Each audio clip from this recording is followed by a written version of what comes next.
ഇന്നത്തെ വീഡിയോ എസ്തെറ്റിക്കും സിമ്പിളും ആയിട്ടുള്ള ഒരു ഫ്ലവർ മേക്കിംഗ് വീഡിയോ ആണ്. ഇത് ഉണ്ടാക്കാൻ വേണ്ടിയിട്ട് 1 ഇഞ്ചിൻ്റെ സാറ്റിൻ റിബണ് 6 സെൻറ്റിമീറ്ററിൽ 8 പീസസ് ആക്കിയിട്ട് കട്ട് ചെയ്തിട്ടെടുക്കാം. കട്ട് ചെയ്തിട്ടുള്ള 8 പീസസും ഇതുപോലൊന്ന് ഫോൾഡ് ചെയ്ത് ഒരു പെറ്റൽ ഷേപ്പിലാക്കിയിട്ടെടുക്കാം. ഉണ്ടാക്കിയിട്ടുള്ള 8 പെറ്റൽസും നൂലിലൊന്ന് കോർത്ത് ഇതുപോലൊന്ന് കെട്ടിട്ട് കൊടുക്കുക. അങ്ങനെ നമ്മുടെ ഒരു ഫ്ലവർ റെഡിയായി. ഇനി നമുക്കൊരു ഫ്ലവറും കൂടി ഉണ്ടാക്കണം. അതിന് വേണ്ടിയിട്ട് സെയിം കളറിൽ 1/2 ഇഞ്ചിൻ്റെ സാറ്റിൻ റിബണ് 5 സെൻറ്റിമീറ്ററിൽ 8 പീസസ് ആക്കിയിട്ട് കട്ട് ചെയ്തിട്ടെടുക്കാം.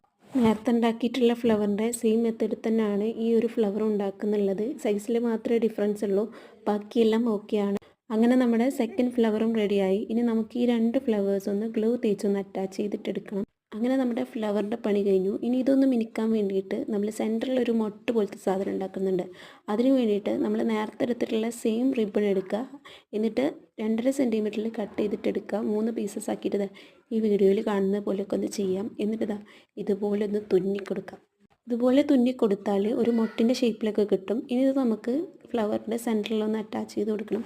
അപ്പോൾ ഇത്രയുള്ള വീഡിയോ ഇഷ്ടപ്പെട്ടാൽ ലൈക്ക് ചെയ്യുക. പിന്നെ നമ്മുടെ ചാനൽ ഫസ്റ്റ് ടൈമാണ് കാണുന്നുണ്ടെങ്കിൽ ചാനലൊന്ന് സബ്സ്ക്രൈബ് ചെയ്യണം എന്തായാലും മറക്കരുത്.